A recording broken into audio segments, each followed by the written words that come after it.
Blog Talk Radio. Choices, decisions, frustrations, and pain. Knowing I'm going to forget her someday. While I still can, I'll challenge all my loved ones, every friend, to look inside their hearts and understand that I will love them. I will love them while I still can.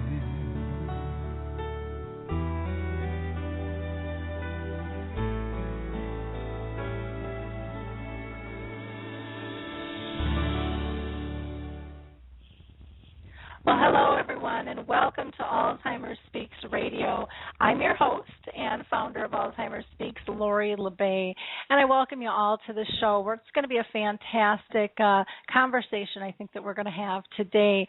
But before we get started, since we are always getting new listeners, I like to just tell you a little bit about Alzheimer's Speaks and what we're about. Bottom line, we are an advocacy-based company providing multiple platforms to shift our dementia care culture from crisis to comfort around the world. We believe by joining forces in sharing knowledge and having these everyday conversations about life with dementia that we're going to be able to remove the stigmas attached to memory loss and help those living with the disease take back their lives. Together, we know that we can help everyone understand the true needs of this disease and remove the myths that are creating such barriers out there and isolating people. And, of course, creating fear with that. We know that collaboratively we can all make a difference, and that's a proven fact just through our show alone here at Alzheimer's Speaks. Last November, we were privileged to be acknowledged as the #1 influencer online through Share Care with Dr. Oz, and that would not have happened without all of you sharing these episodes. So your little clicks, you're liking them, sharing them with your Facebook family, shooting it off to your Google circles, maybe passing it on to your LinkedIn groups, emailing them. You can even embed these shows into your own websites, is a powerful message, and it's all about spreading the word, getting the knowledge, and hearing others' voices. Because if there's one thing I've learned in my 30-year journey with my own mother is none of us has all the answers, and it really takes, a village to get a perspective and to really be able to deal with all the variables of this disease in which they affect not just the person who has the diagnosis, but everybody around them. So again, thank you so much for helping out, and I hope that you'll do that with this show as well. We would really like to continue to raise awareness, and so if you're thinking that you might have something that someone else might want to know about, let me know. And maybe you're somebody living with the disease. Maybe you're caring for a spouse or a parent or a friend. We all have a lot more knowledge and a lot more skill than what we give ourselves credit for sometimes. You might also be a business or organization or advocate in the midst of some big changes. So give me a jingle, shoot me an email, make a note in the chat box. I'd love to connect with you and talk about having you on the show because, again, this whole show, Alzheimer's Speaks Radio, along with our blog and our website, is all about raising everyone's voice and sharing the knowledge. I also want to encourage you, if you're listening via your computer, to join the conversation via the chat box. And that's really easy to do, especially if you've signed in through Facebook. You can just go ahead and put in a comment. I'll be monitoring those as we go. Or you can always call in live, and that number is 714-364-4757. Again, that's 714-364-4757, and we'd love to hear from you. One last thing I just always like to mention in the beginning of the show is if you are in need or interested in hooking up with an Alzheimer's association anywhere in the world, please connect with Alzheimer's Disease International. You can Google just Alzheimer's Disease International, or you can go directly to their website at www.alz.co.uk,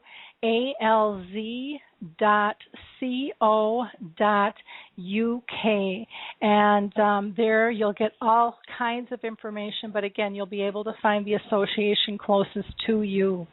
Many people ask me about trials, and I would encourage you to go to the Alzheimer's Studies.com. Again, AlzheimerStudies.com. There's a great Tau trial out right now, and they're looking for people to participate in that. It's a wonderful way to help progress this disease and be able to find a cure. And then Lewy body, we're hearing so much more about Lewy body disease, and with that, in and of itself, it's a little different, and so it's nice to be able to talk to people who truly understand the disease. So Lewy body dementia, their association is just lbda.org, lbda.org. And, of course, I'd be remiss if I didn't mention the Purple Angel Project, which is the new global symbol for dementia around the world. So with no further ado, let's go ahead and talk to our fantastic panel of women from Us Against Alzheimer's. I'm first going to introduce you to Virginia, known as Ginny Biggar, and she is the Associate Director there. Jenny manages the Activists Against Alzheimer's network, as well as she is kind of a storyteller in terms of sharing story and video programs. She brings over 20 years of media and communication experience as a writer, reporter, and filmmaker to Us Against Alzheimer's campaign. Jenny most recently wrote and produced the film Sweater Queen, May Gerber, and A Rise of Pandora Industry, and it's all about a 100-year-old little lady called May, and one of the most successful business women of her generation. So an interesting film. Prior to that, she worked for the national radio as a reporter in Los Angeles and Washington, D.C., and she covered a wide range of issues from the Clinton impeachment to labor issues, welfare reform, the O.J. Simpson civil trial. So I can't imagine what a fascinating history all of that would be. So I would just like to introduce you again to Ginny Biggar. Welcome to the show, Ginny, and I hope you're kicking off your day well. Thank you, Lori, and thank you so much for that introduction and having us today. Your show, this show, and your other platforms are such an excellent resource for families facing Alzheimer's, and I know you're a supporter of many activists as well. So we're really happy to be here today. Thank you. Wonderful. I'm going to go ahead and introduce our other two panelists, and then we'll get on with our questions here. So the next person I'm going to introduce is Jennifer Molinoff, and she's the Associate Director of Us Against Alzheimer's for women, and she also manages their digital media for the whole family of Us Against Alzheimer's networks. Jennifer brings over 20 years of experience from both private and public sectors to the organization, and she started her career basically consulting with technology, where she managed client relationships for networking and application development projects. She left that private sector to develop her own career in education, and after earning her teacher credentials, Jennifer taught at a secondary level at both public and private schools, and then decided to transition her focus on educational policy. She has worked a wide range of educational institutions and nonprofits to conduct research and analyze data and policies to recommend strategic and programmatic improvements. Jennifer has her master's in teaching from the Teachers College of Columbia University, and she also graduated summa cum laude from Rutgers University with a BA in history. So welcome aboard, Jennifer, and how are you doing today? I'm doing very well. Thanks so much, Lori, for having me on the show and giving the Us Against Alzheimer's team an opportunity to share our work with your audience.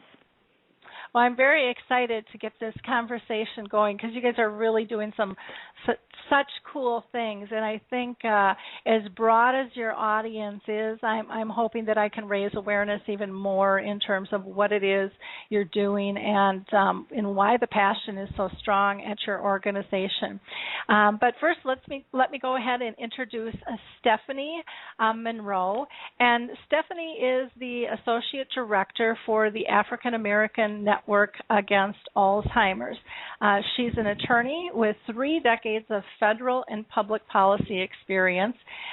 She has served most recently as the Assistant Secretary of Education for Civil Rights from 2005 to 2009. Prior to serving in the executive branch, Stepahnie held a number of key staff positions in the United States Congress, including Chief Counsel of the U.S. Senate Committee on Health, Education, Labor, and Pensions, as well as the Chief Counsel and Staff Director of the Senate Subcommittees of Children and Families. She is widely regarded as a veteran political strategist with demonstrated experience and effectiveness in working collaboratively with members of both political parties. And she has an emphasis on domestic policy issues involving health, education, child welfare, individual empowerment, and community services. She has helped develop and negotiate dozens of bills from policy inception to actual enactment. So welcome, Stepahnie. How are you doing today? I'm doing great, and thank you so much for letting us get on the show, and we look forward to a really wonderful dialogue this morning. Well, great. You know, I always like to start out the conversation with a really simple question because I think people are always fascinated. What draws people to step up to the plate and really get involved at the level that you are? And so, Ginny, I'm going to throw the first question to you. You know, what got you involved? Did you have some type of experience family-wise with dementia that got this cause under your skin? I don't. It's actually, the more I learn, how unusual that is, but I don't have a personal family connection. I think, but I have to say, so I think what drew me to it is my interest in stories and people and journeys that so many people are taking, and I think what I'm just so inspired by I have really a privilege through the Activist Network to work with a lot of individuals, to have a lot of contact with people who are coping with Alzheimer's, and it's so inspiring to me to learn about what people are facing on a daily basis. So, and just coping with so well. So I don't have a personal connection, but I think that so many people, as we know, coming down the pike, who, so many people are coping with it now and will be, as baby boomers retire. So it's certainly an enormous, issue that the country's facing. But I just, as I said, just am really inspired by many people who are so generous with their time and their personal stories. So I think that that's kind of what is so engaging for me on this particular issue. Great. Wonderful. How about you, Jennifer? Have you been personally touched by Alzheimer's or dementia? I have, in 2 ways. My husband's grandmother had Alzheimer's disease and died exactly well, not exactly, but about 7 years ago, after having the disease for almost a decade. And what struck me the most about, that experience was watching my husband's mother care, sort of cobble together a care solution for her mother, who had requested to always stay in her home. So that I watched my mother-in-law struggle with that and agonize over many of the decisions related to that. I also was struck by the difference in, the woman that had been described as, Sylvia's, vibrancy and her sense of humor and her, her just dynamism, and which was in marked contrast to the person that I knew at the end of her life, whose whole personality was sort of stripped away by the disease. In addition, one of my closest friends, who is, in her 40s and has 2 young children and a family of her own, her father, who is in his 70s, has Alzheimer's disease. And in the last 6 months, I've seen my friend go from being, the daughter of, a person with Alzheimer's disease who was being cared for primarily by her mother to becoming the full-time caregiver. So my close friend used to help her mom with the care of her father, and then her mother was diagnosed with pancreatic cancer. She lost her mother within 2 months, and my friend was just thrust into this new role of trying to manage not only the death of her mother, but also the care of her father, and just all of you can't even imagine, or I'm sure you can, many of the people who are listening to this show, what that involves both emotionally and also just financially. So that's been really heartbreaking for me to watch, and it has made me very proud that proud to be involved in the fight for those struggling with the disease. Okay, wonderful. And how about you, Stepahnie? Have you been personally touched by dementia or Alzheimer's disease? Well, unfortunately, yes. We've had some family members who have had the disease. And I'm watching my father go through a different type of dementia, but our family's just sort of entering that process. And I guess, the interesting thing in seeing, both friends and family go through it are the different phases that you go through, the denial, the shame that some feel, I think, with having the disease or having things happen that they can't really explain or understand. Then, misunderstanding of organizations in the community like the church, who you would think would really be there for support, and they don't really understand the disease. And, because it's been one that typically if a person begins experiencing this disease, they stay home. And so they're not in those kinds of support community networks. And then all the decision-making that comes around that, not just the caregiving, but at what point do you, tell a loved one, a parent, that they have to stop driving? How do you, continue to let them sort of have a dignified, moving into old age, right?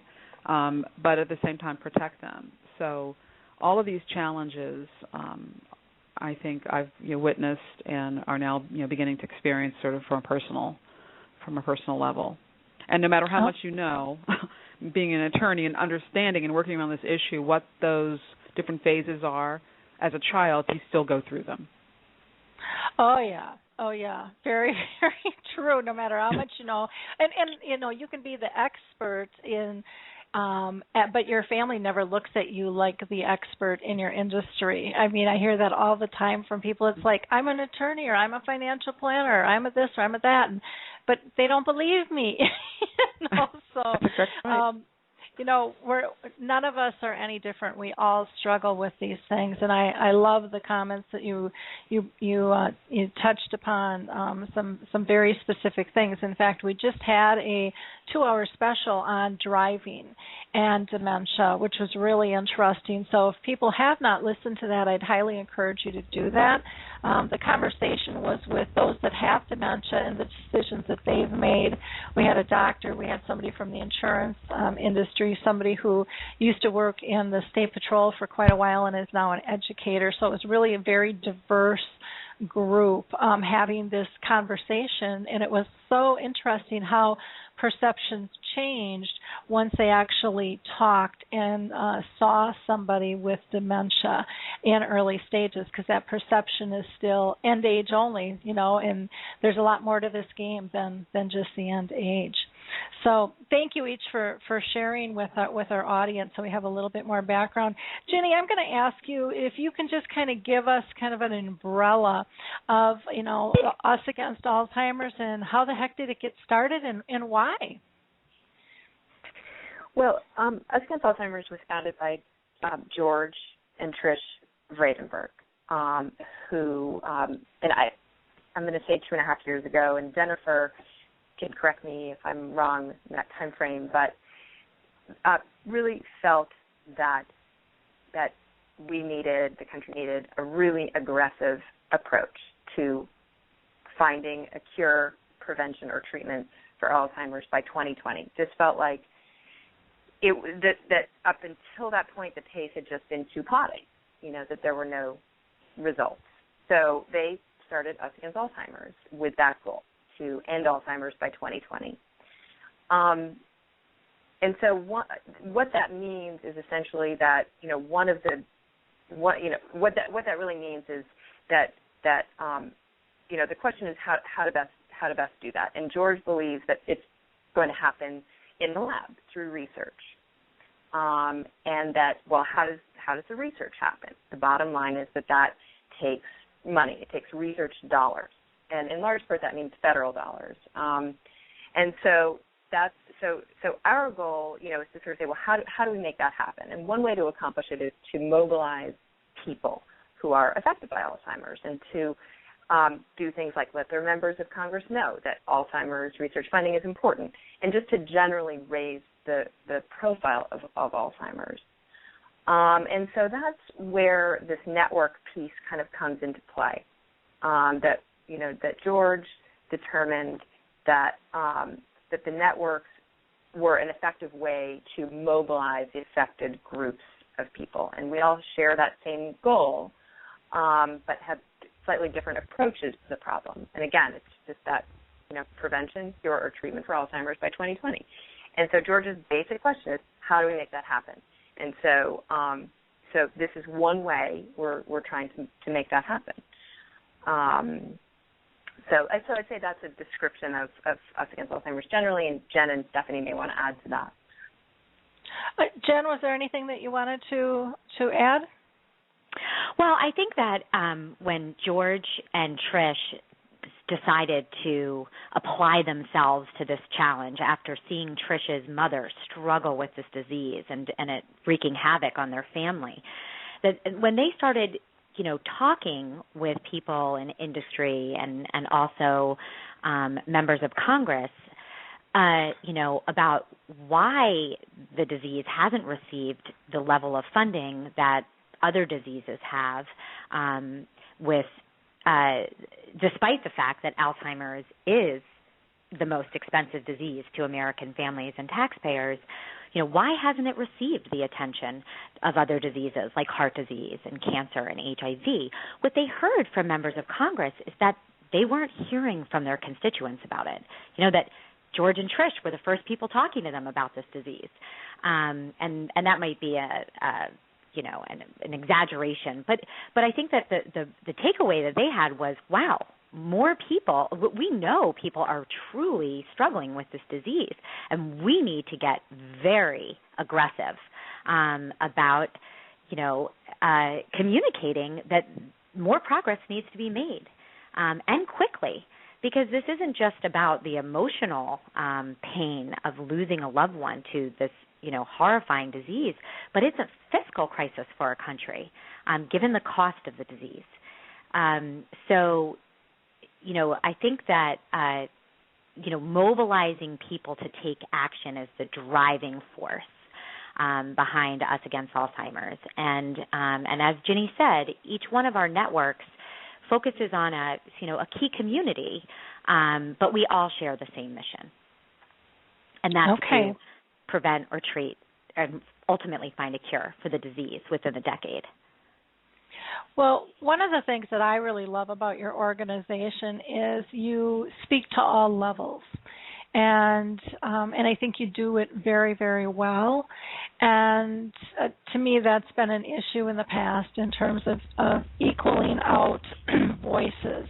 And I just, even how you guys pull things together for emails to notify Congress is so simple, and I just so appreciate it, because you really have made it one-click easy for people to get involved. And I know in past, sometimes people would get a little nervous going, I don't have the time, and but you guys have really streamlined a lot of things in a lot of different ways, and I'm anxious for our audience to hear more about that, because you really have made it, in my mind, painless to become an advocate, because an advocate kind of is a big, scary word for a lot of people. People don't even like to volunteer, let alone be an advocate. That sounds like you're wearing, more shields and carrying the torch. And you've really found different ways to help people find their niche where their passion is strong. And I think when people's passion is strong, it's effortless. It's something that they want to do, they're comfortable talking about. And so I think that that's a critical strategic piece that you guys have put into place, which is very nice. So let's go ahead and, Ginny, let's first talk about the Activists Against Alzheimer's Network. And if you can explain exactly what that is, if that's just the umbrella for the other groups and we can roll into those, or if that role has a specific role in and of itself as well. Yeah, and I'll just to add to what you were just saying, but before I talk about the Activist Network, I think it's really easy for individuals to feel like my one voice isn't really going to make a difference. And I think, what we believe is that that every single voice really has an impact, and that's kind of our message. That taken together, hope that the hope is that there are thousands of voices, but we really do believe that every single voice, and members of Congress have said that, like, those individual voices really matter. So I direct the Activists Against Alzheimer's Network, or the Activist Network, and what I primarily do is support. It's sort of twofold.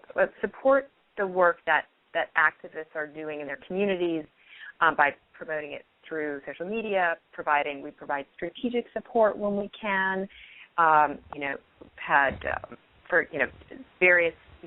individuals come to us and say, Matthew Smith, who is the Spaces Between Your Fingers project, to say, how can I work advocacy into what I'm doing? And so we might help them with that. Or, James Creasy is planning an event. We might say, okay, how can we, sort of work with you and your press, or, that kind of thing, or just working with various people in that way to support their work. And we're also a resource for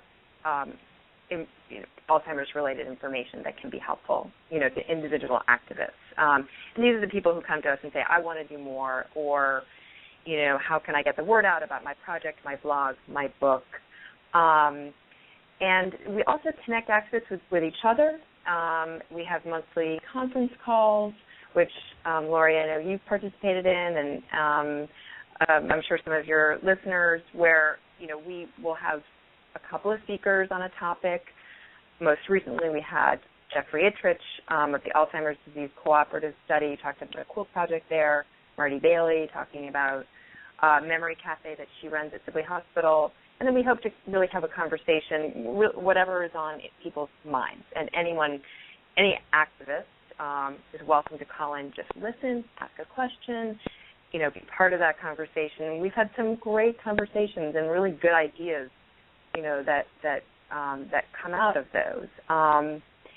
And we also, our hope then is that activists will also engage their own personal network.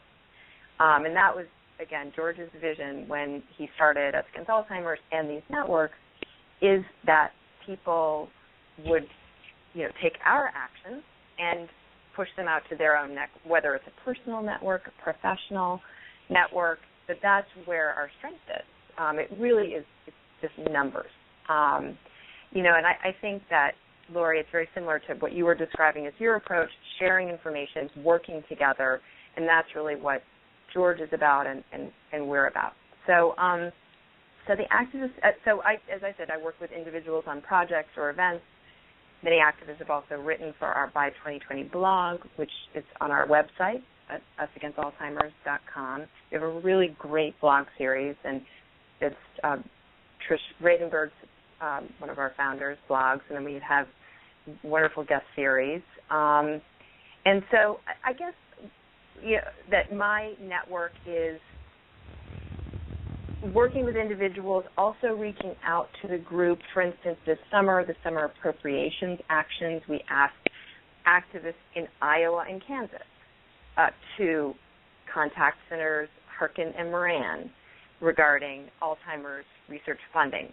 So we'll kind of, approach to reach out to our grassroots in various states on particular actions, but constantly just trying to amplify our efforts and amplify the efforts of various activists. Again, all in the name of that cure, treatment, or prevention by 2020, sort of moving the ball forward and how we can best do that. So we also just started a USA2 community group on Facebook, which is a kind of family caregiver support group. And so we have several different projects going, very different than the African American Network and Women's Network in some of our day-to-day activities, but always focused on that goal. So that's it in a nutshell. Okay, well, wonderful. I'd be remiss if I didn't. You had mentioned Jim Creasy is going to be having an event coming up. And for those of you that aren't familiar with James, he has Jiminy Wicket, which is an adaptive croquet game, which is absolutely fabulous. And if you haven't checked it out, I'd highly recommend that you go to JiminyWicket.com, or you can just Google James Creasy as well, or feel free to email myself or Virginia, and we'll get you information on that. So, and I'll just add also really briefly that this is a very typical kind of connection. Martha Stepahnie, an author who's moderating our Facebook group for us. Lisa Hirsch, also a blogger and author who has written a blog post for us. We support what they're doing, they support what we're doing. So always trying to kind of get the message out to the largest audience and really working together toward that goal. So. Oh, wonderful. I've had both those women on the show. They're both doing very, very neat things. So great. Yeah, you're a great supporter. Well, let's hear from Stepahnie on the African American Network Against Alzheimer's Disease. Stepahnie, can you tell us a little bit about that group? Absolutely. Well, we approached this organization because, or we are developing this network because we learned that African Americans were, twice as likely to develop Alzheimer's disease as non-Hispanic white Americans. And while Alzheimer's is the sixth leading cause of death for all Americans, it's actually the fourth leading cause of death for older African Americans. We were also very concerned because we know that the disparate impact of this disease will extend beyond people who have actually been diagnosed to their loved ones, their children, their extended families, who often serve as unpaid caregivers. So there's not a lot of knowledge about the reasons behind this startling statistic. Researchers believe that there is a link to the number of people who have diabetes and other types of vascular disease. But like overall Alzheimer's research, there has not been a level of research to really direct itself toward understanding this disparity. We know more about what we think doesn't cause the disease than actually what does cause the disease. And so our network's going to be working to not just bring African Americans' voice into the conversation, but to specifically recruiting African Americans into clinical trials and studies. One of the most horrible things I think that could happen is if we actually found an effective treatment or a cure for Alzheimer's and then found that it did not work for African Americans, which in fact has been the case with a couple of other drugs that have come on the market for other diseases. And there are several clinical trials that are going to be launched this fall, and thousands of individuals are needed to find out whether those treatments will actually work. And so one of our efforts will be to get on the ground, recruit people through a creative community outreach plan that we're putting together to actually get people to sign up for these trials and for these registries. Okay, wonderful. Well, a much needed network, so it's exciting to hear about that, definitely. What kind of response have you been getting since you've kicked this off, Stepahnie? Well, we haven't actually kicked it off yet, and so okay. That's a wonderful thing we can announce on your show, that we actually are formally launching this September 18th and 19th. And okay. That'll be in Washington, D.C., and we're going to have several events, an issue forum that'll be hosted by us at the Congressional Black Caucus Annual Legislative Conference at the Convention Center on September 19th from 2 until 4 p.m. And we're going to have people be able to share both their personal experiences. We'll have a researcher speak to the disease and what we believe are some of the causes, and things that people can actually do to build up reserves to allow their brain to withstand potentially some of the onslaught of this disease. We're going to release a groundbreaking report on the cost and the impact of this disease on African Americans. And then that evening we're hosting a play at the Atlas Theater in Washington, D.C. called Forget Me Not. It's from the award-winning playwright Garrett Davis. And that'll be a great outreach opportunity. We'll have a nice reception and a play. And again, looking at this from a more of a theatrical and at times humorous point of view, but making sure that everyone understands what this disease looks like in an actual family. And so I think our outreach going forward will be very community-focused and will include health fairs and actually offering, opportunities for people in the community to come in and get tested for a variety of disorders and diseases. And then paired with this play, we're planning to target key cities throughout the United States and take our show on the road following our launch in September. Oh, wonderful. Well, I hope you come to the St. Paul, Minneapolis area. I would love to meet you. It sounds like a wonderful event, and you'll have to keep me posted on that. I'll be more than glad to push out information on the blog and so forth, when that time comes. So great. Well, thank you so much for all you're doing. Jennifer, let's hear from you. You're in charge of the Women Against Alzheimer's Network. Can you tell us what all that entails, and are you rolled out yet, or is that something coming? No, we have officially launched, and I'll talk about our launch in a minute. So like the African American Network, women, or like African Americans, women are not only more likely to get Alzheimer's disease, but they are also more likely to be caregivers. And the real focus of the Women's Network is to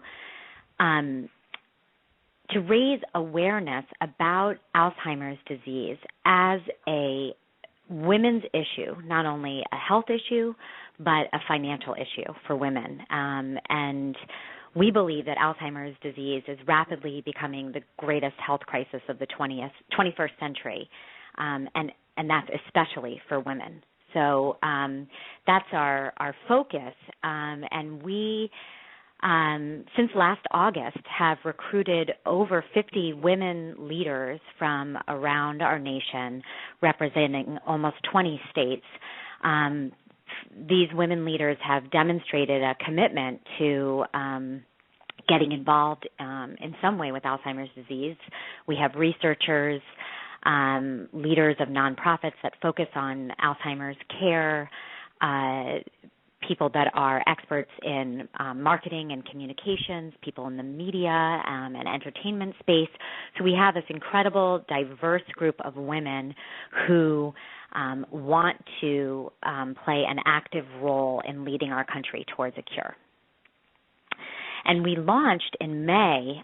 We had our first Women's Summit in Washington, D.C., and we had a series of presentations from the federal agencies who are responsible for enacting the National Alzheimer's Plan, as well as researchers who focus on the sex and gender-based differences as it relates to Alzheimer's disease. And we also had 30 meetings with members of Congress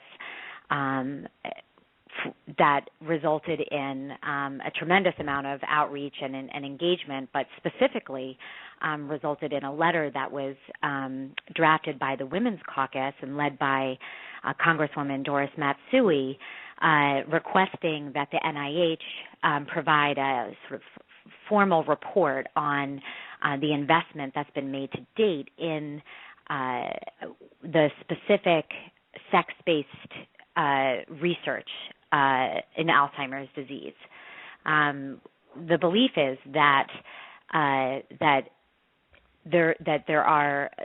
much more needs to be known about why women are more likely to get Alzheimer's disease, and that we can learn a great deal about the treatment of the disease by doing so, as we've learned with other major diseases, most notably heart disease. Wonderful. Now, it's exciting to hear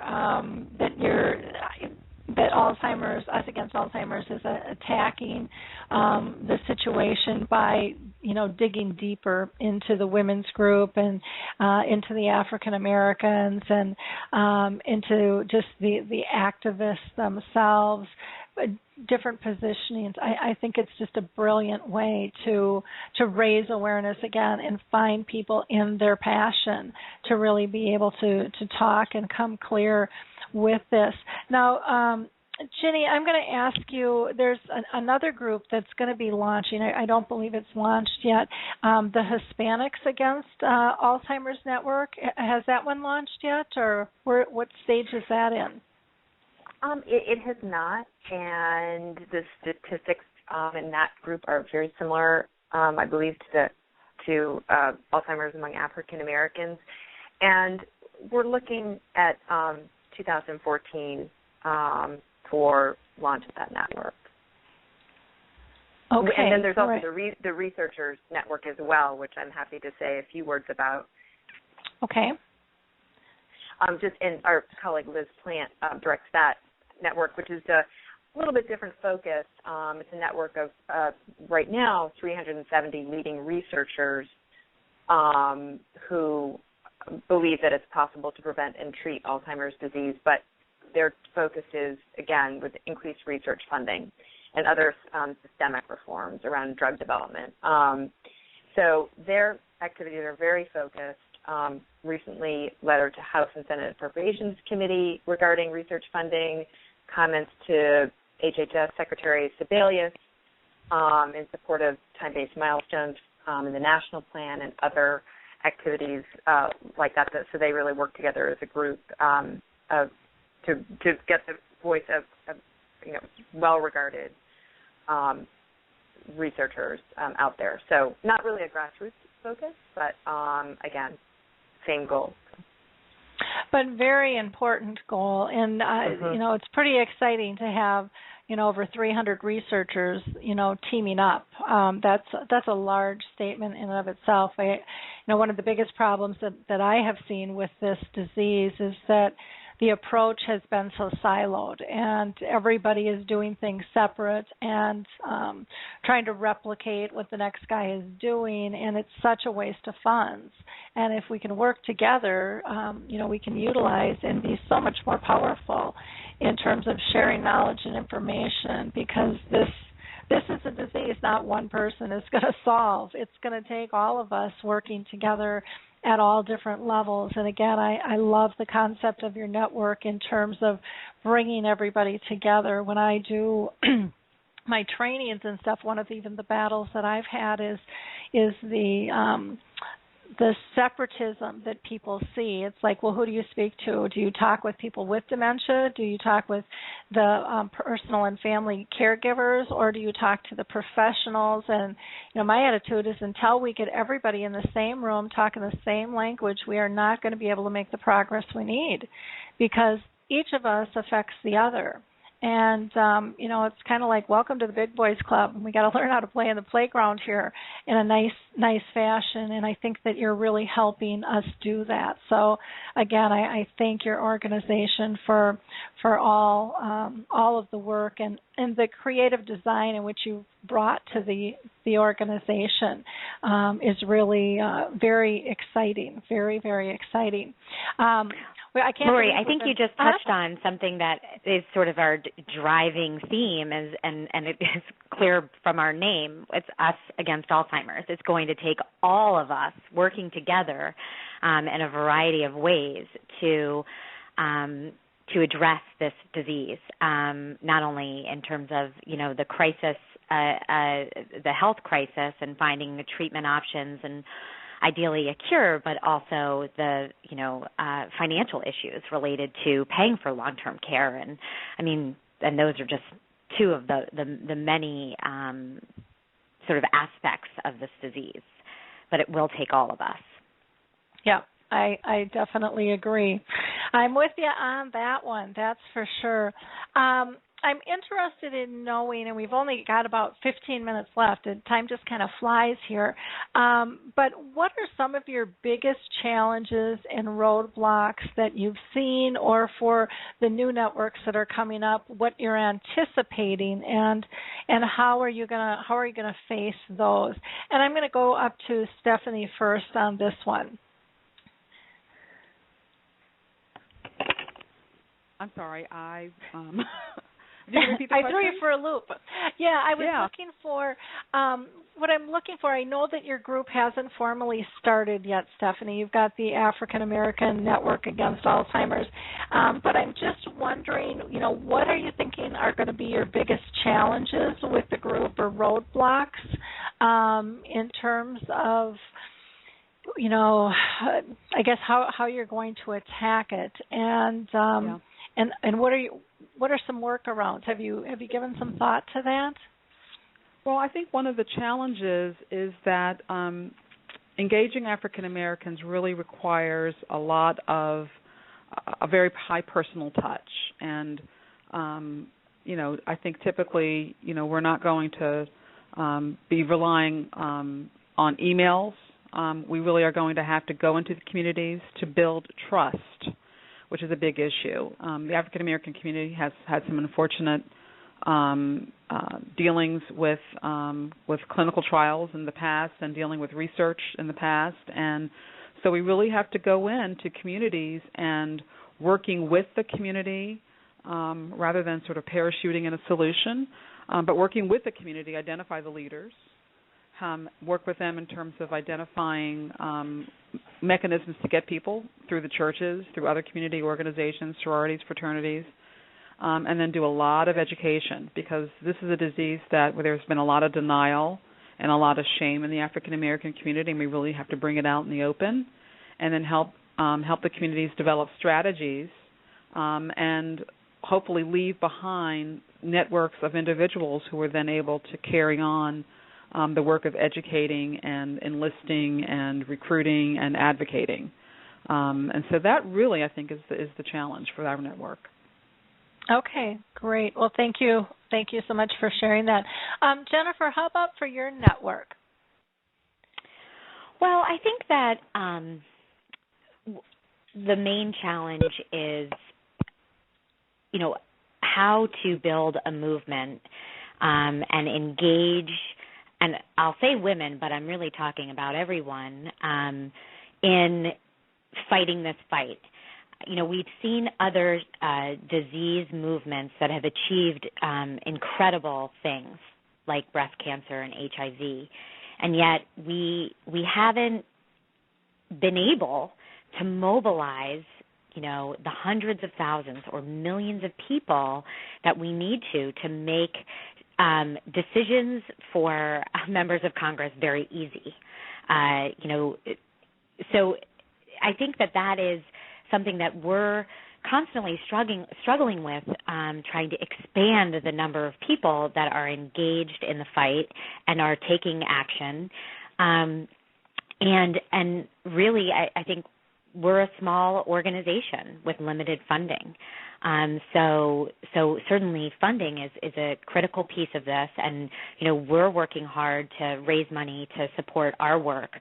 But to really expand at the level that we would like to, we would need significantly more funding.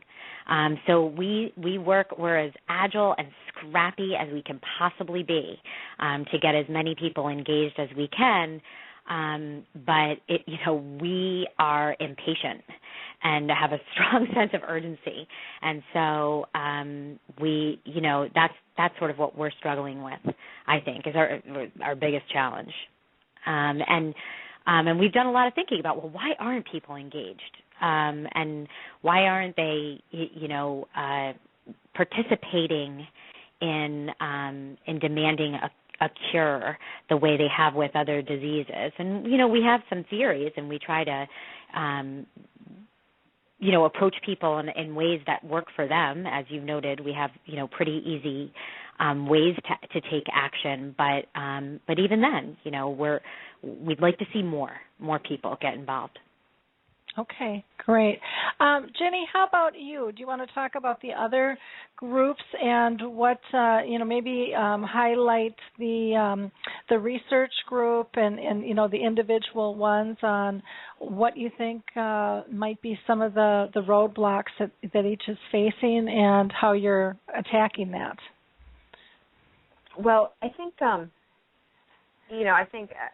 can probably speaking most knowledgeably about the Activist Network, and I'm very fortunate. I mean, I work with people who have come to Us Against Alzheimer's and said, how can I get more engaged? So that's easy. I would just echo what Jen said, is that, it's that taking that step, clicking on that email, and it really is a numbers game. And so, I'll take this, moment to say, what people could do. What we need is more people to join Us Against Alzheimer's, which they can do by going to our website, which is USAgainstAlzheimer's.org. And we also have a really cool text to join feature. So if you have a smartphone, you can text the word STOPALZ, STOPALZ, just STOPALZ, to the number 22828. And you can ask your friends to join and, your family to join. And so I think Jen put it really well, that it's the bottom line is members of Congress hearing from constituents, and so how can we best make that happen? And I think we're doing a better and better job, and social media is a wonderful way that we're engaging more and more with people. We have a really growing Facebook presence and a great page. If your listeners haven't been to our Facebook page, it's a great combination of interesting articles, great personal stories, blog posts, just we have a great social media team. So just a really great variety of information and wonderful engagement from that group. So really, I think very lively and informative. but continuing to grow that piece, and how can social media really amplify our efforts? That in some ways can be easier than through email. So I think that for the grassroots networks, that's really the challenge. Well, great. And you've got, I just went to your Facebook page. You guys have over 65,000 people following you, but it's always nice to get more. So again, if you're listening, go to Us Against Alzheimer's and just make that click and go ahead and share it with your friends. I mean, if they don't want to join or like it, that's fine, but give them the opportunity, because so many times people just don't even know the resources exist. So that's why the power of your click is so important. It's they've always said it's the little things that matter, and that has a lot of power behind it. So I would really encourage you to move forward with that and be supportive and get involved. See if any of these networks fit for you, or if you just kind of want to be a voyeur and kind of check out what they're doing. They've got a great newsletter. They've got just wonderful information to keep you up to date. When the time's right for you, you'll know. But then don't procrastinate. Then jump in with both feet and know that being an advocate doesn't have to be scary, and it doesn't have to be overly structured. Anything you can do really does matter. And so you just have to let people know what your lines are, what your interests are. Maybe you've got another group that you think would be a really powerful group that you'd like to talk with Us Against Alzheimer's designing. I'm sure that's how these ones came to be. Is somebody brought up, why don't we target this group? There's a need here. There's an individualized passion. We need to approach these people a little bit differently. And again, let your voice be heard. I'm going to just run back to each of you quickly here and just see if there's anything that you would like to state. And Jennifer, I'm going to go to you. Is there anything else that you'd like to add? We're just wrapping up here in terms of our time. Well, I'd like to say that, I don't have an advocacy background, or didn't have one until I started working with Us Against Alzheimer's a few years ago. But as I've gotten more experience with it, I have found it really empowering to communicate with my members of Congress and to let them know what I care about. And I think that while it is extremely, I'll admit I was intimidated the first time I called my Congresswoman's office. It was also, I don't know, it made me feel really proud that I, made the call and proud that I had, the other thing is that everyone as a constituent has the ability and the right to contact your member of Congress to let them know that, this issue is important to you. And it's a part of being a participant in our society, our democracy, and it's and we're lucky to have that to live in a society that allows that. So while it may seem intimidating and something that isn't possible, it actually is. It's easy to pick up the phone or Google your congressperson, find their number, call their office, they'll put you in touch with a staff person who focuses on health issues, and you can just introduce yourself and let them know that you care about this issue. Wonderful. Stepahnie, how about you? Anything else you'd like to add? Well, just to echo those comments, it's easy to do, and it's really important to do. Someone who worked on Capitol Hill, I can tell you that, members of Congress typically don't engage on an area unless they've been asked to by a constituent. And so 1 or 2 or 3 phone calls really can make a difference in both the way a member votes and the way that they think about an issue. And that one person who's willing to come in and have a personal 5 or 10 minute conversation with the member is something that they will remember the rest of their lives. Those kinds of anecdotal experiences really do shape public policy. The other thing I would say in terms of people feeling like, gee, I'm not really a lobbyist. I really, I don't know how to do those special interests. I often tell folks, we all have special interests, and who's better to represent your interest than yourself? So we really need to be a voice, and we are empowered to really do it. Okay, wonderful. Now, there might be a caller on the line. I'm not quite sure, so I'm just going to put this person live. You're calling from a 646 number, and it looks like they've pushed one to get into the queue. 646 number. You are live. Did you have a question or a comment that you wanted to make? Yeah, Lori, hi. It's Lisa Hirsch. How are you? Well, hi, Lisa. Hi. Thanks for joining us. Hi, Jenny. Jenny, how are you? Lisa. Good. And to the other ladies that I don't know, hi. Hi, Lisa. Hi. I'm like to consider myself a big advocate, and I think the world of you, Lori, and Us Against Alzheimer's for sure. So this was interesting. So we just got notice now that my mom got on Medicaid, and so now they gave us 60 days that we have to get her into a nursing home. So with us, everyone trying to get prevention, cure, money, funding for the disease, as I was listening to your phone call, I was, every state with Medicaid is different. So I'm really like bringing this out to you that I have another job for Us Against Alzheimer's. I mean, I sign everything that goes to the Congress people, but it's the amount of money.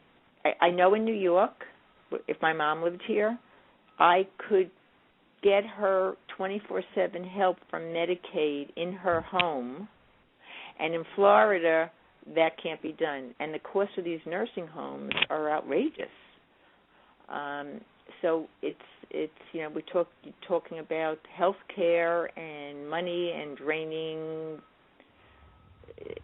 the country, and this disease with that isn't for a lot of the people that have caregivers and the people that don't know me, as my mom, is this, they can last for years. I mean, and actually George Brainberg is actually part of the long-term care commission that's looking at long-term care issues, cost obviously being the huge one. So, we agree it's an enormous issue. So I know that if I kept my mother in a home and her caregivers that she has were on 24/7, and that's another reason why we're going to start moving her in. We have to move her in and put her on Medicaid because the money isn't there to have 24/7 in her home. In New York, we're not in Florida, I could have hired someone 24/7, and Medicaid would have paid, which was a lot less money than the nursing home. So it's a comment. Yeah. And I thank everyone for what you do, Lori, and your commitments, and Ginny, and Jennifer, and Stepahnie. Wonderful. Well, thank you Lisa. for calling in, Lisa. It's always nice to hear from you. Thank you. Okay. Well, ladies, I'm going to go ahead and wrap up our session because I've got another interview after this. But prior to doing that, I do want to ask one question because I have had a lot of people ask me this, Ginny, and I don't know if you have an answer to this or if you guys have even talked about this, but have you given any thought to embracing the Purple Angel Project into Us Against Alzheimer's at all? Because that's kind of the new global sign for the disease. Has there been any chatter or discussion on that topic? Well, I think a little bit, and it's, I think maybe you and I should communicate about it a bit after the show. I think in part it's, as Jen said, we're kind of a small organization doing a lot of work, and so making choices about, okay, where can we put our energies? And so, sometimes something like that, which is a great idea, we think, great, go with it. I mean, I know I've seen it on your website and other places, which is terrific, which is wonderful. So I think that it's just, hard to get, very involved in every project. So that may just be one that we just haven't made a decision on yet, or had time to really delve into. But I'm happy to talk with you further after this. Okay. Oh, that would be great. Yeah, and I didn't mean to put you on the spot. It was one of those things that, in terms of raising voice, and I just think it would be a nice thing. So we'll talk and about I think that more. Ideally it catches fire, and among with you and with all the other activists, that's great. If it happens that way. But let's talk more about it. Okay, well, sounds good. Well, thank you all for spending so much time with us today. I really, really, truly appreciate it so much. And again, I would encourage people to go to USAgainstAlzheimer's.org, or you can, just find them on Facebook. Go ahead and like their page and become part of the community. And again, if you just want to be a voyeur for a little while and see what's going on, and don't want to step up and click or do anything active at this point, that's okay. Test the waters, but it's a great organization, and I can't speak highly enough for all that they have done in really an incredibly short amount of time. So again, thank you all for being with us, and we will definitely be in touch in the future. Bye now. Thanks, Lori. Thank you, Lori. Thank you. I'm going to go ahead and just kind of do our little mid-session break here, and then I'll get into introducing our second guest. A lot's been going on in this last week, and so I always like to highlight things. Our last radio show, I had Sherry Snelling on, who is the author of Cast of Caregivers, which is an exceptional book, and she's also the founder of the Caregiver Club. She's also one of the top 10 with me for top 10 influencers for Alzheimer's through Share Care. We also had Diana Way and Lynn Denny on from the Way Consulting, and Diana had written a wonderful book called I Was Thinking, and it's all about how to communicate simply with someone with dementia. So if you haven't listened to that show, I would recommend that you go back and do that.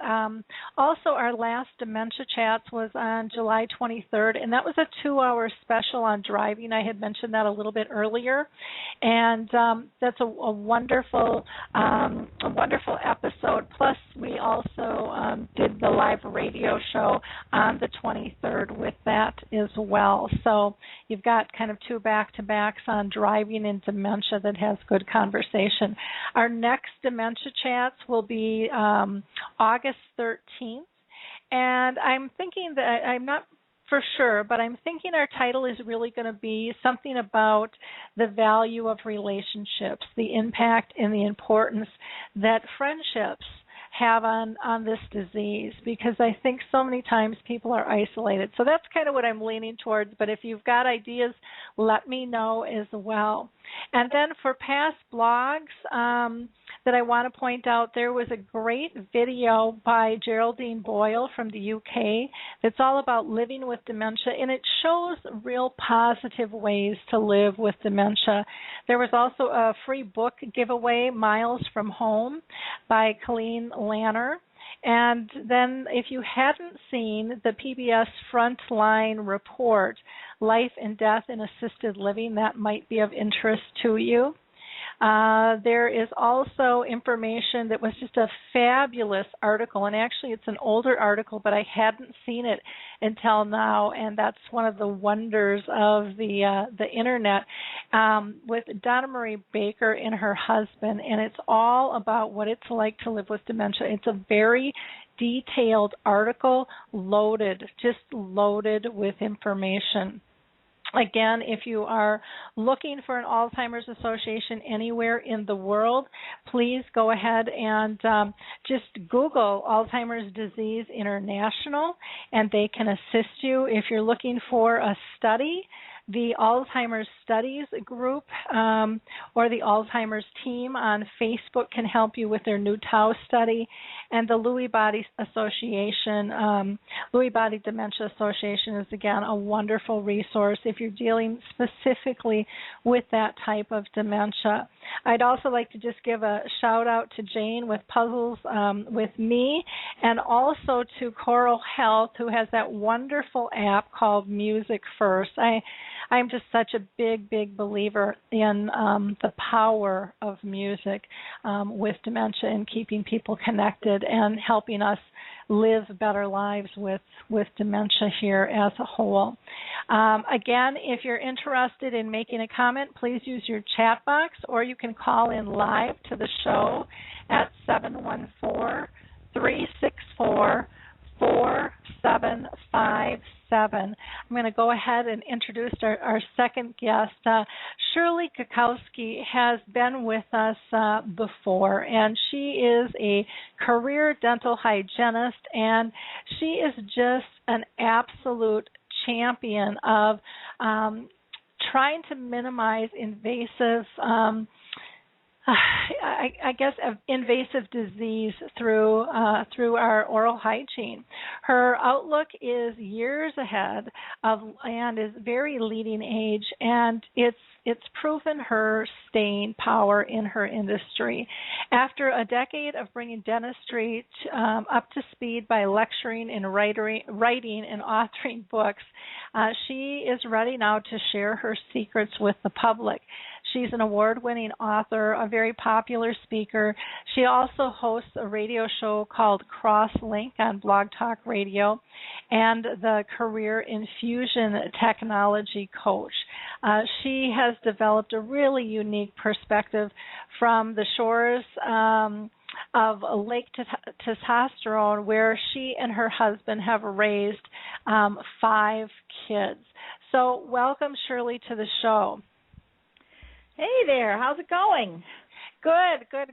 I'm so glad that you're with us here today.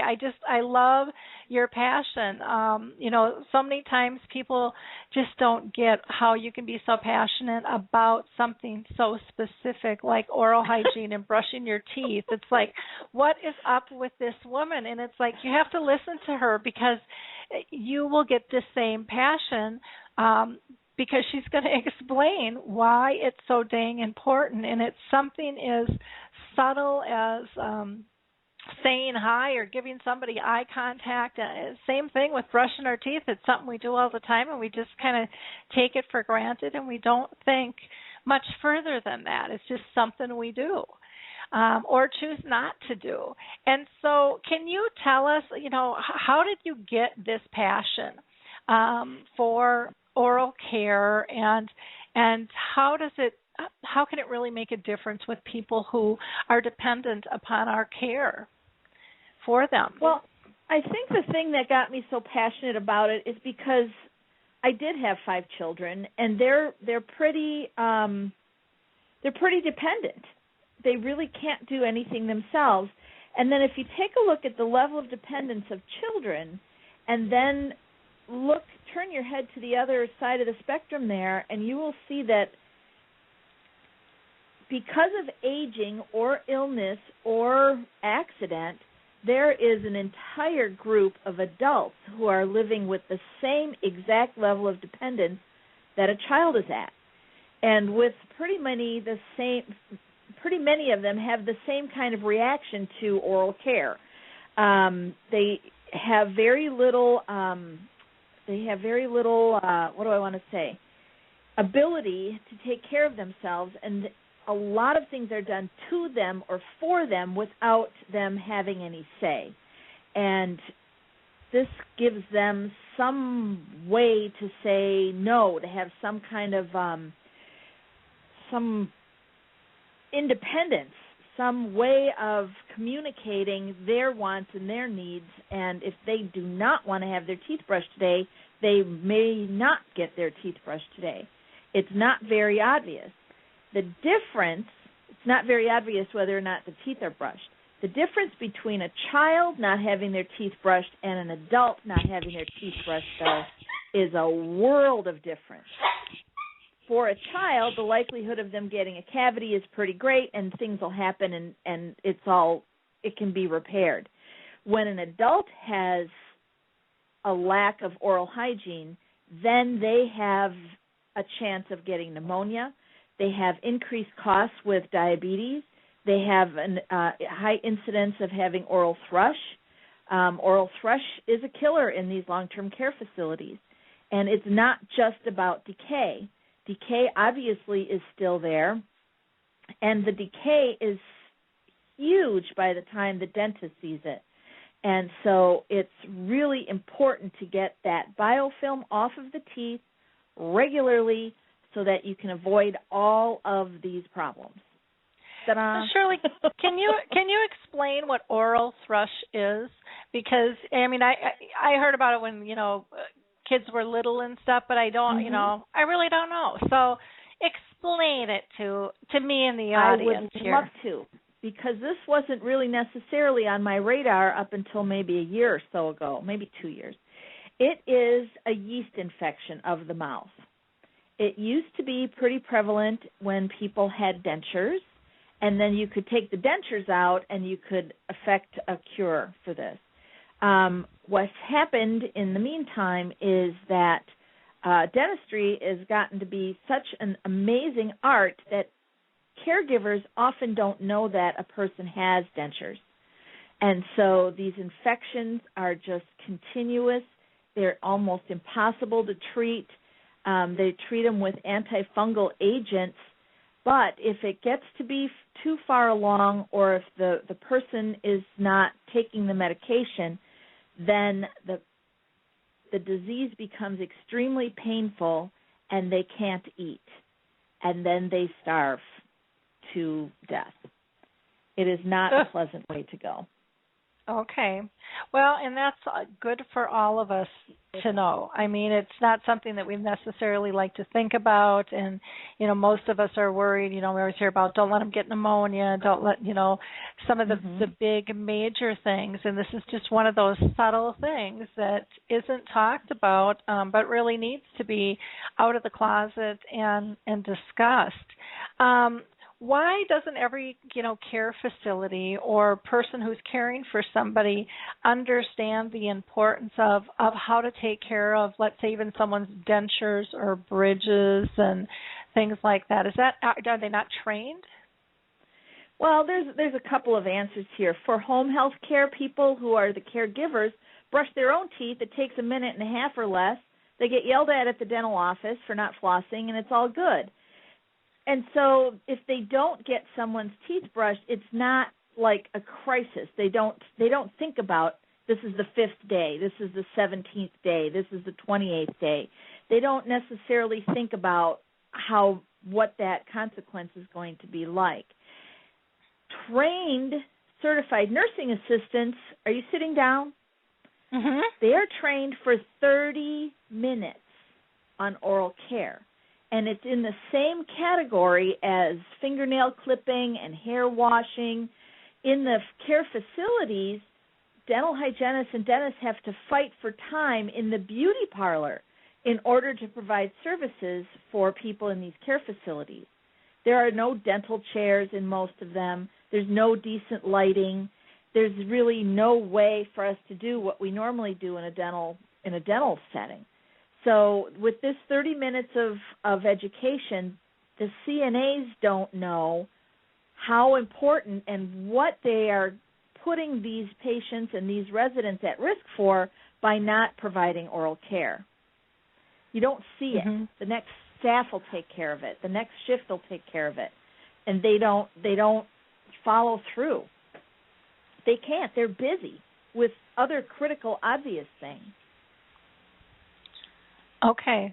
Well, that makes a lot of sense in terms of how, how and why this is going on. And, I've always wondered, why there isn't, they do have the beauty chairs, but why there isn't a dental chair, because it's just so difficult to get people, transported, and it's impossible.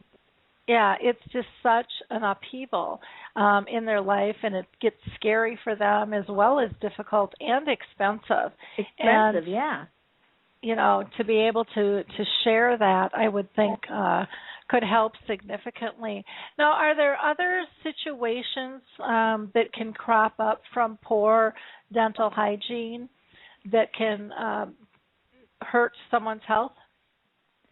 Well, we've listed quite a number of them. I'm going to take one step backwards, though, to talk about this transportation problem.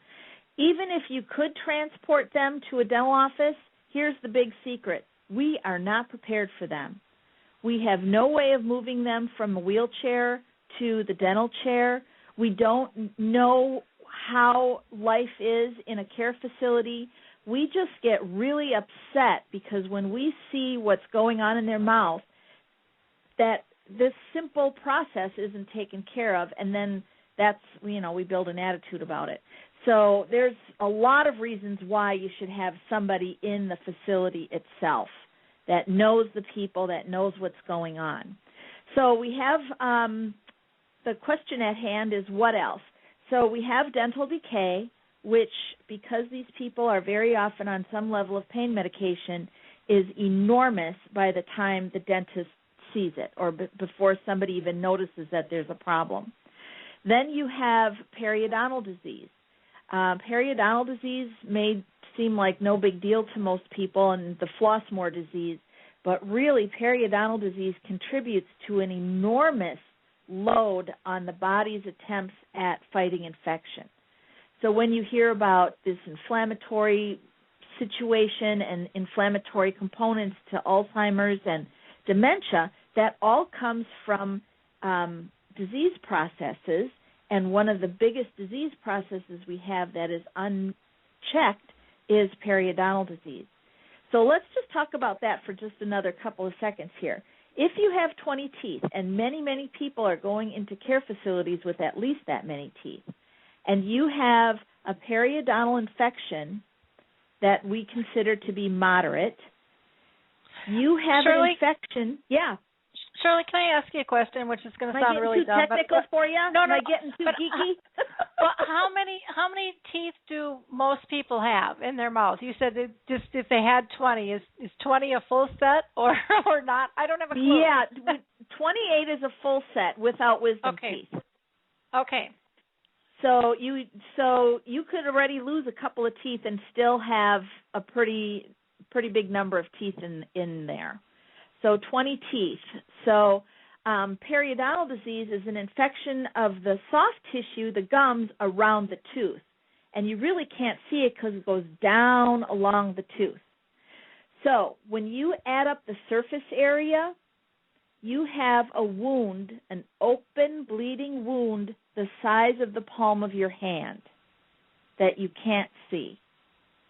So that's another big problem here. Nobody knows it's there.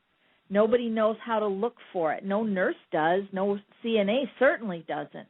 So you have this real cooking infection there around every single tooth, and that translates into blood glucose management issues that are unbelievable. If you have an infection in your mouth like that, you're going to see the notes for the blood glucose tests for people with diabetes particularly that are all over the place. They are very unmanageable. There was an insurance company that did a study on their subscribers who had diabetes and had periodontal treatment and had diabetes and didn't. The people who had diabetes, periodontal disease, and treatment for that disease saved $2,000 a year in downline medical costs. That's a lot of money. That is a lot of money.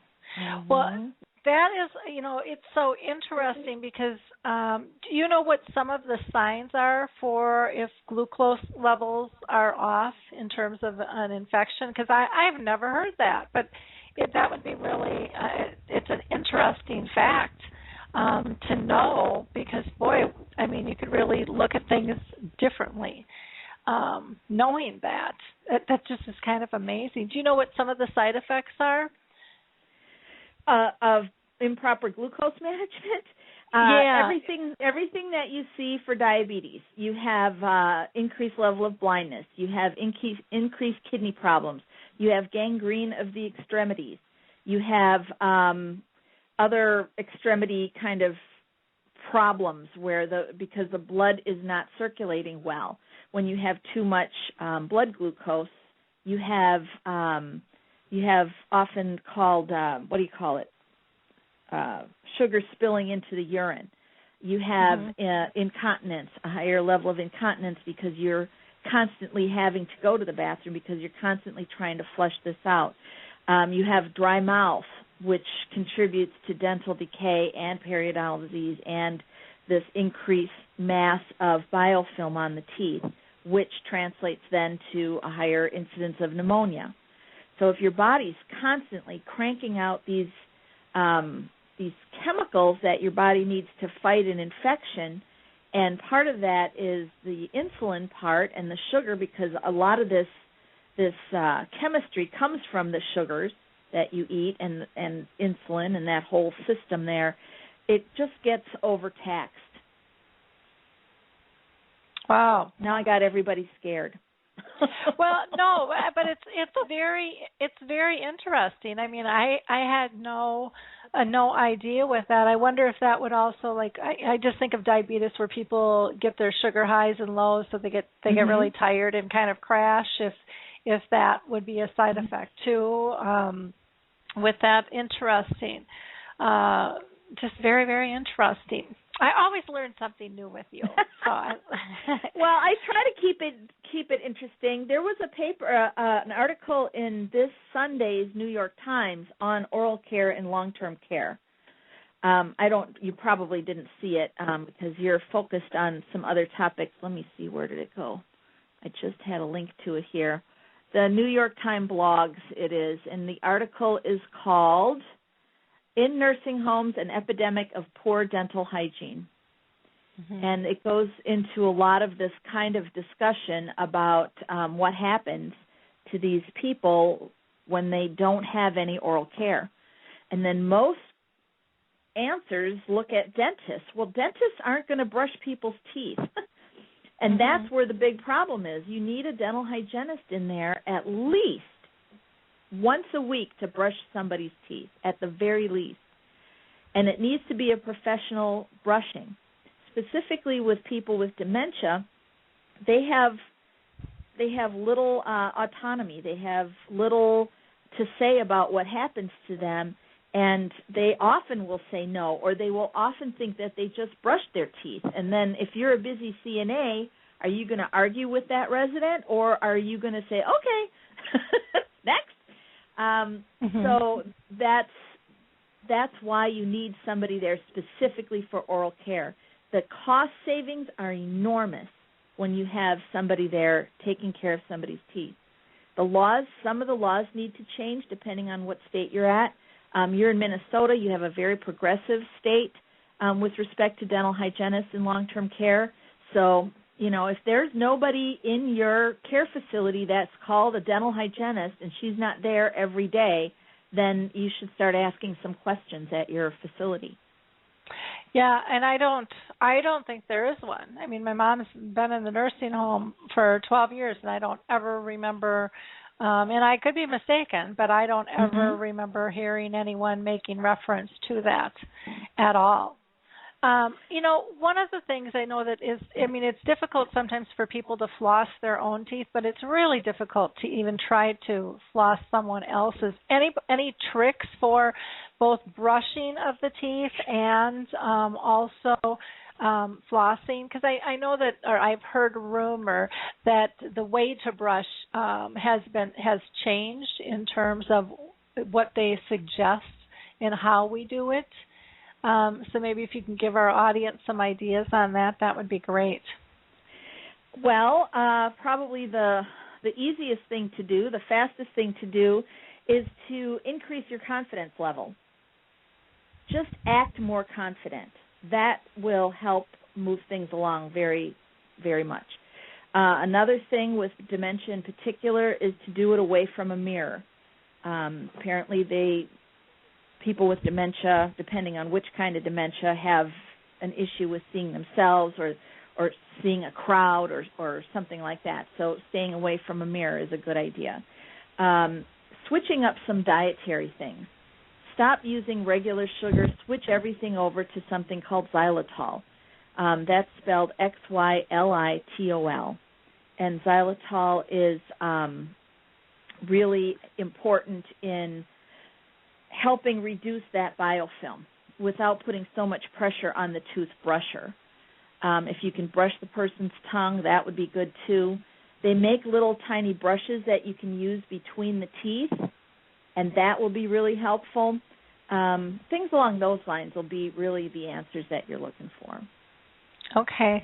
Yeah, the mirror thing, just to let you know, it's more that a lot of times they don't recognize that it's them in the mirror.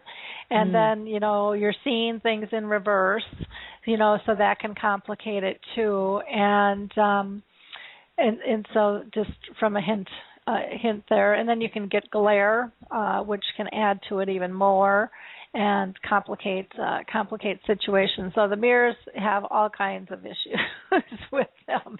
Well, there you go. And it's not something a dental hygienist would necessarily know without some further training, but that's what I hear. There are a lot of videos on YouTube, too, to show how to brush somebody's teeth with dementia. And they make it look super easy. Believe me, I know it's not super easy. Yep. Yeah, well, it's just never, nothing's ever as easy as it's made to look, and there's different types of toothbrushes, from the hard to the soft to the motorized, and I think part of when you're working with somebody with dementia is you need to use what they were familiar with. So if they're used to a mechanical brush, that's probably going to be easier for them to take and understand than someone, pushing this foreign object in their mouth. I know my mom, she was one who manually brushed her teeth, but she also had an extremely difficult time when she got in end stages understanding what this thing was and why we were, jamming it down her throat. She just, it was very, very difficult to deal with. And so, we were really bad. As a family, we got to the point where it was so disruptive to my mom that we stopped doing that. I mean, they went from the toothbrush to the swabs to the wash, and I mean, they try, but it's still difficult to deal with her. So, mom's teeth are totally chipped and decayed, and you would have thought an infection would have taken her years ago. Because if either of us had a mouth that looked like that, we'd probably be dead. I don't understand why she's still alive with the amount of infection that's got to be in there. Yeah. But she's still doing she's okay. Fighting it off, huh? Yeah, so I think, with the rinses, that's helping, and and maybe there's more going on there than I realize. But they're definitely working it, but it is difficult. It's very difficult when someone gets so upset, and I would think at this point it's got to hurt, to boot, but to put her under and get all the teeth pulled isn't going to really help a lot either. It would probably get the disease gone, but my mom's never done well with going under, and they would definitely have to take her under, and she can still, even though people don't realize it, she can still tell textures, and she would know all of her teeth were gone, and she would be just devastated. Freaked out, oh my gosh. Well, so there's other things. There's dietary changes that you can make that are super simple. When you talk to most dentists and most dental hygienists, they're all, just avoid sugar, just avoid sugar. But we know that tea is extremely helpful at reducing oral biofilm. So switching her drinks up to tea, especially green tea, would be really, really good. Tea also is very high in fluoride, just generically speaking. Tea is high in fluoride. Switching her morning juice to cranberry will help to reduce that oral biofilm. Also, blueberry juice, just those super juices, those super fluorides, what am I trying to say? The super berries. Pardon me? Yes, the antioxidants. Black coffee has been shown also to be very helpful. And xylitol, if they like candies, and almost everybody does, having the candy right there in their right there and using it every day would be really, really helpful. Okay. Well, and I know, with Mom, she does get the cranberry juice pretty frequently, and so maybe that is, really helping calm the situation. Yeah, interesting. Things you don't even know, that That's why I'm here. I'm here to educate you. I've spent so many years trying to get these dentists and these dental hygienists to have an open brain cell. This is all different, you know? Yeah. So now, is there any research or data on, is there a link between having, you know, dirty, gross teeth and Alzheimer's disease or dementia? Yeah, there's a few things that are coming up looking at inflammation especially. So the inflammatory component, as we talked about, periodontal disease, and that kind of thing. They're also finding oral bacteria in the plaques in the brain. So there's just really good reason to just keep that off. If you can notice that your parent or your sibling or whoever is starting to decline very early, when you just start noticing, start getting them on a power brush right then. Start talking. Maybe it would be good to use a power brush, you know, just a light conversation kind of a thing. And that's going to help too. Oh, my gosh. Now, power brush, are you talking about an electronic? Yes, electronic toothbrush? Okay. Mm-hmm. I don't know all the terms, you know. Sorry, an electric toothbrush, yeah. An electric toothbrush. And with an electric toothbrush, are people supposed to go up and down or round or angled, or what's the preferred mode these days with the electronic toothbrush for brushing? Is just to put the brush against the teeth and move it against the teeth. That's really the most important thing right there. Is it good to massage the gums as well? Yes. Okay, because that's what I always thought. But you got me questioning what I know, so I need to ask on that. Is there any hope in sight, do you think, of long-term care facilities just having a dentist on staff like they do? You know, a lot of the doctors now are coming in versus having to send people out to clinics. Are you seeing, and maybe they already exist and I don't know it, but have you seen of any long-term care facilities that actually have a dentist come in? Well, here we go again. Everybody's worried about the dentist. The dentist won't do anything. They will fix the teeth that are broken. But we want to get it before they're fixed. So there are hygienists that will come to a nursing home or to any kind of a care facility and help. And that's one thing you can do. There are states that have especially designated dental hygienists who have a special license to go into care facilities. So there's that also. So start looking around for that kind of thing. There are outfits. PrivMed on the East Coast, PREVMED, will have a dentist come to the facility every quarter, do an examination, and every month a dental hygienist will come in, do the in-staff training, look around, make recommendations, and provide each of those residents who are signed up under the system with a supply of xylitol products. Okay. Yeah, and you did mention that earlier, that the dentist will just do the repairs. And I always think in my mind, you know, when I go to the dentist, I get both. And but again, once a year or twice a year isn't enough either. No. In terms of maintaining health. So that would be really interesting to see actually a study done on that to see if. Well, there was one. PrivMed did one on their facilities where they are in. They're in 7 states, and in the facilities that they had people in, they had a 50% reduction in pneumonia as compared to the national average.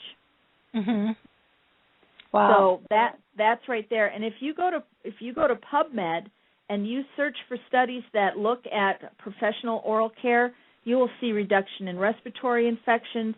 You'll see reduction in hospital days. You'll see reduction in ventilator-associated pneumonia. You'll see numbers in diabetes management.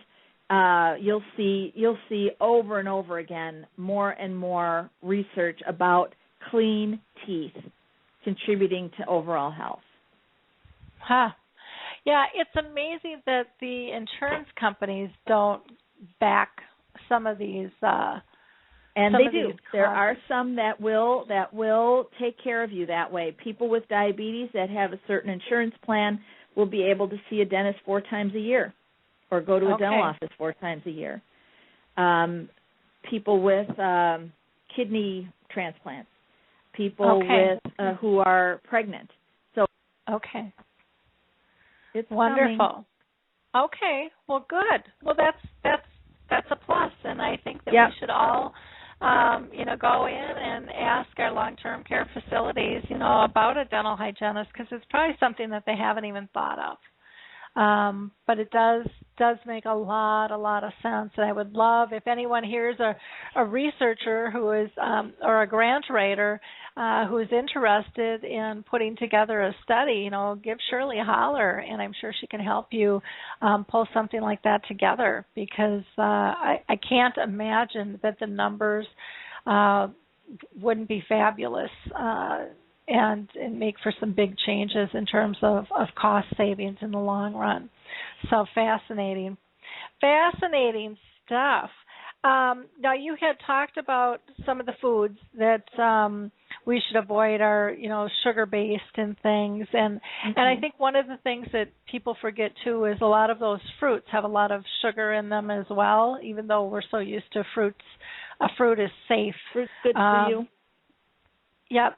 And so, we have to look a little bit deeper in terms of what's what. I've also heard that, like, citric acid can be really bad on the enamel. Is that correct? Yeah. Out of all of the sodas, for instance, the worst ones are the ones that have citric acid as their acidifier. Okay. So, avoiding those Mountain Dew and Sprite. If you're going to have soda, then you should stick with root beer. So really? That would be a good one to have. Not the Barks though. The A&W Barks has caffeine. We don't want these people to have caffeine. Oh, I like Barks soda. I wonder why. Yeah. Oh, too funny. So again, some of the things are the what is it? Xylitol? Xylitol. XY. Xylitol. XYLITOL. Okay. And can that be bought without a prescription? That's just something they can get at online? a health food store. At a health food store. Oh, okay. The biggest company right now is called Clear, XLEAR, the X for xylitol and the Clear. And then they also have a line of products called Spry, SPRY. They have gum and mints and mouthwash and toothpaste. They have a load of different products. Okay. Now, does chewing gum, does that help remove some of the disease and stuff in our mouths just because of, I've heard just because of the saliva with chewing? Is that a myth, or is that true? Or?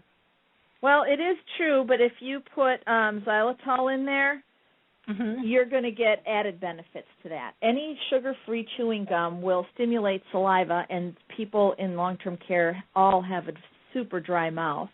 So you're going to benefit from that. But if you add xylitol in there, you are increasing the benefit because you're applying that specific sugar, and that specific sugar is going to affect the early colonizers that make that biofilm, that plaque on the teeth. Okay. Well, good. Well, I'm just going to do a shout-out to our listeners and see if anybody out there has any questions. Now would be the time to definitely get a hold of us and let us know. You can utilize your chat box, or you can call in to 714-364-4757. That's 714-364-4757. And let us know if you've got any questions for Shirley. In the meantime, Shirley, is there anything else that you definitely want our listeners to know? Well, I think is to just really focus on getting dental hygienists into these care facilities. The dentists are going to tell you that it's not safe to have dental hygienists doing anything, and they're going to raise all kinds of really crazy kind of questions. I'm not sure what their motivation is for that, but after 3,000 hours of sitting down in the school learning how to clean people's teeth compared to somebody with 30 minutes of education, I think it's a no-brainer. Dental hygienists are extremely underutilized, that we are, as a group, underemployed. There are 300-some dental hygiene schools and only 50-some dental schools. And there's just way too many dental hygienists right now. And if they could work in a nursing home, everyone would be so much healthier. I've done the math. If you have a full-time dental hygienist in a care facility, that hygienist will save enough money to pay for her entire salary and benefit package and save money left over. Mm-hmm. That's how expensive it is to not get clean teeth in these facilities. Wow. Just by saving money in health, in pneumonia and diabetes alone, let alone all this other stuff. Wow, unbelievable. Unbelievable. It is unbelievable. Well, again, as usual, I love having you on the show, Shirley. What's the best places for people to hook up with you? I know you've got a Facebook page called America's Dental Hygienist, and that's, again, America's, so it's plural, dental hygienist. And then your Crosslink radio show on Blog Talk is also a great way to go ahead and get a hold of you. Is there any other contacts that you'd like people to reach you at? Twitter is good. Twitter is good, what's your handle on Twitter? Shirdent, SHIRDENT.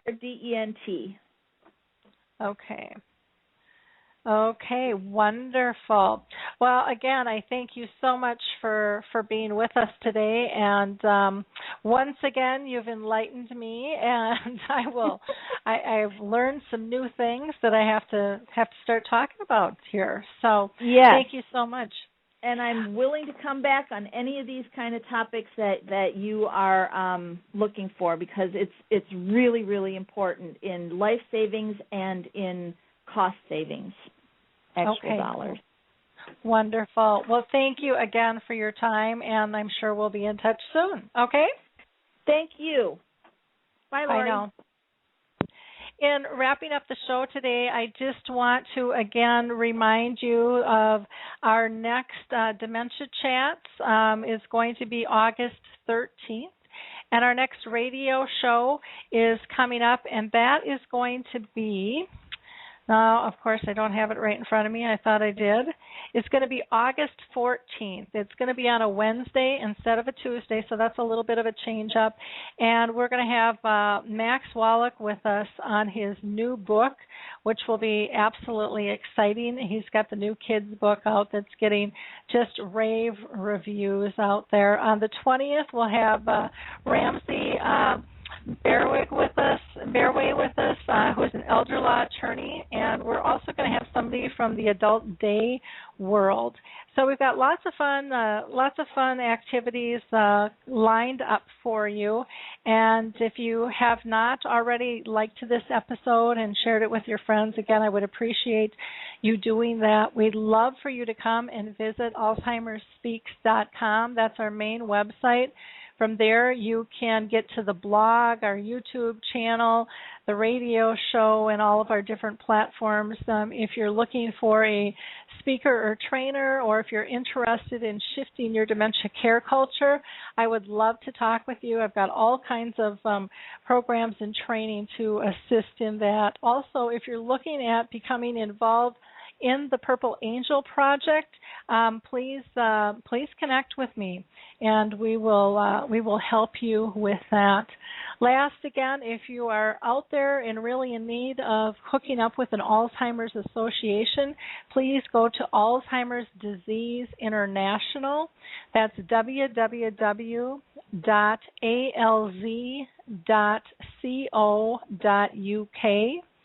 And if you are looking for a clinical trial, the Alzheimer's Studies group is open for some trials on tau, and you can just go to Alzheimer'sStudies.com, and both words are plural. If you're dealing with Lewy body dementia, please visit their association, and that is lbda.org. lbda.org for Lewy Body Dementia Association. And the Purple Angel Project, you can find more information by going to alzheimersspeaks.com, or you can go directly to thepurpleangel.org.uk. And again, I want to thank you all for listening and for helping us be the number one influencer online for Alzheimer's.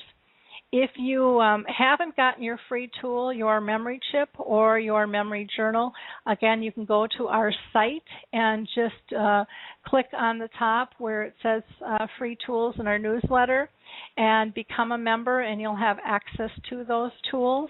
In the meantime, breathe deep and remember, it's not about control. It really is about letting go and knowing that it's about progress, not perfection. Enjoy your week, and I look forward to talking with you soon. Bye now. Hi, this is Suzanne Newman, host of the Answers for Elders podcast and radio show. We are the North Star that guides you through the complicated journey of senior care with trusted experts in money, law, living solutions, and more. So join us on this station, your favorite podcast channel, or just go to AnswersForElders.com. Meet the Wayshowers who will help your journey go a lot easier.